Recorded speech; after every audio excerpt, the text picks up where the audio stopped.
पिछले पार्ट में हमने देखा नौकर मोहन को बताता है कि उपपत्नी सौंग और कुछ नौकरों की सारी सुबह हिसाब तैयार करने में निकल गई है। हेलो एवरीवन, मैं तुम्हारा हूँ पार्ट 21। नौकर की दी इस जानकारी के बदले में मोहन उसे इनाम में कुछ सोने के सिक्के देता है। नौकर खुश होकर शुक्रिया करता है और फिर अचानक से बोलता है, हाँ वांग फई, आपके लिए शाही खजाने से कोई भी कभी भी खर्चा नहीं मिला। ये तो शुक्र है कि आप राजकुमार के साथ पूर्वी भाग में रहते हैं और यहाँ आपका किया हुआ सारे खर्चे राजकुमार के खाते में जाते हैं। अगर आप पश्चिमी भाग में रहते तो आपके लिए शायद भरपेट खाने को भी कुछ ना होता। नौकर की बातें सुन मोहन मन में सोचता है कि जुंजू की बातों से मुझे एहसास हुआ है कि मेरे पास सच में कुछ भी नहीं है। अगर मुझ पर बदकिस्मती से बुरा वक्त आ गया तो मैं कैसे गुजारा करूँगा। इतने में राजकुमार आ जाता है। मोहन उससे पूछता है, वहाँ गई, आप आ गए इतनी जल्दी? आप तो दूसरे राजकुमार के महल गए थे, इतनी जल्दी कैसे लौट आए? राजकुमार कोई जवाब नहीं देता और मोहन की तरफ देखता रहता है। मोहन को कुछ भी समझ नहीं आ रहा था। राजकुमार मोहन की बात का कोई जवाब नहीं देता और उसका हाथ पकड़ उसे खींचकर अपने साथ बाहर ले जाने लगता है। उन्हें ऐसे तेजी से जाते हुए देख जुंजू सोचता है, क्या वांगफई से कोई गलती हो गई है जो राजकुमार इतने गुस्से में है। दासी सोचती है, क्या अभी वांगफई को भी पश्चिमी भाग में रहना पड़ेगा सबके साथ। राजकुमार बिना कुछ बोले जितनी तेजी से हो सकता था उतनी तेजी से घोड़ा दौड़ाता है। इस सब से राजकुमार को एहसास होता है और मन में वो सोचता है कि मुझे ऐसा लग रहा है अभी जैसे मैं अपने पिछले जन्म के आखिरी वक्त में पहुंच गया हूँ, जब हमारी ज़िंदगी हमारे हाथों से वैसे ही फिसल रही थी जैसे बंद मुट्ठी से रेत फिसलती है। ये दिन इतने प्यारे और खुशनुमा थे कि मैं तो खाई से कूदने का एहसास ही भूल गया था।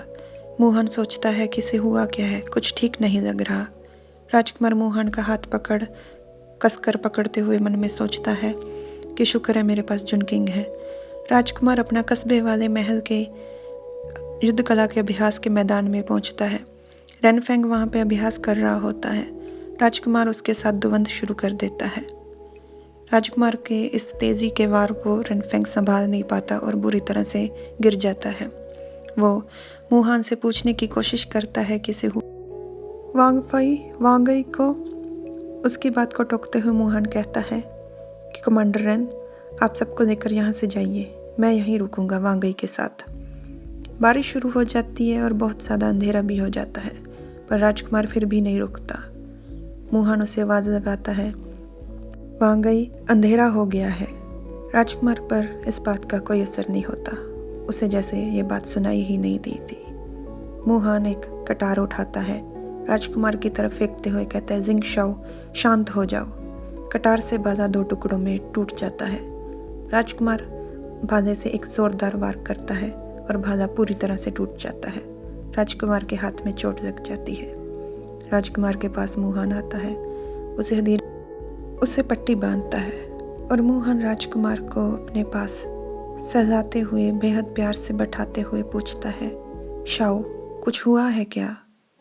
राजकुमार बेहद दुखी हो मोहन के कंधे पर सर रखते हुए उसे कहता है, जुनकिंग भैया ने मुझे बताया मेरी माँ की मौत कोई दुर्घटना नहीं बल्कि हत्या थी। यह सुन मोहन खुद को संभालता है और राजकुमार को भी। राजकुमार रोते हुए उसे कहता है, जुनकिंग जुनकिंग। उसकी कमर पर मोहन हाथ फैलाते हुए उससे प्यार से कहता है, मैं यहीं हूँ तुम्हारे साथ। और यहीं इन दुख भरे लम्हों में ये पार्ट खत्म हो जाता है। Like, subscribe. Thanks for watching.